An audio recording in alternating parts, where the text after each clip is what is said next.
Hello বন্ধুরা, দেখতে পাচ্ছ আমাদের এই গাড়ি মালিক, চিনতে পারছো কার গাড়ি এটা? সেই গাড়িটা যেটা গেল 709-এর ডিফারেন্সিয়াল, ঠিক আছে? তো গাড়িটা কাকা মানে কি বলবো, এ দেখো কাকা মিষ্টি লেসছে বহুত দিন পর। এ দেখো কাকা ফিরোজ কাকা আমাদের।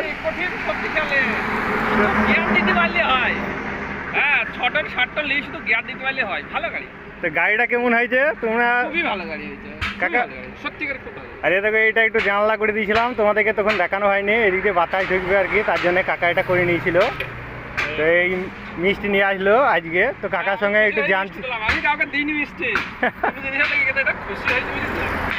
আর এই যে আমাদের বকুল কাকা এখানে আছে। তো কাকা বলো, গাড়িটা কোনো প্রবলেম কিছু বুঝতে পারলা? না না, গাড়ি সব টান টুন সব ঠিক আছে? হেভি টান। আমার তো 12টা টিপ হয়ে গেল মনে হয়। হ্যাঁ। 12টা হয়ে গেল টিপ প্রায় 6 টন করে। হ্যাঁ। পুরো জায়গায় ডিস্টার্ব নেই। আর ব্রেক ফ্রেক সব ঠিক আছে? Heavy power brake. একদম হেভি ব্রেক। Heavy brake. আর গাড়িটা কোনো রকম কিছু অসুবিধা কিছু বুঝতে পারছো? না না না না, গাড়ি সব ঠিক আছে? কোনো অসুবিধা নাই, খুবই ভালো গাড়ি। আচ্ছা বেশ। খুবই ভালো গাড়ি, রকেট গাড়ি একদম ডাম্পার।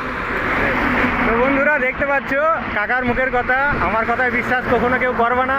আমি বছরে 1 টাকা গাড়ি বেচে এই গাড়িটা পেয়েছি মনে হয়। কাকা প্রত্যেক বছর একটা গাড়ি পাল্টায়, তো এই গাড়িটা পেয়ে খুবই খুশি। গাড়িটা খুবই ভালো হয়েছে তাই বলছি কাকা, ঠিক আছে? আর কেবিনের লুকটা তোমাদের দেখাচ্ছি, এই যে কেবিনটা দেখো, কাকা ফ্যান লাগিয়ে নিয়েছে, আরও কিছু কাজ করেছে কেবিনের ভেতরে। তো গাড়িটা সত্যিই খুব ভালো হয়েছে, আমাদেরও পছন্দ, কাকারও পছন্দ গাড়িটা।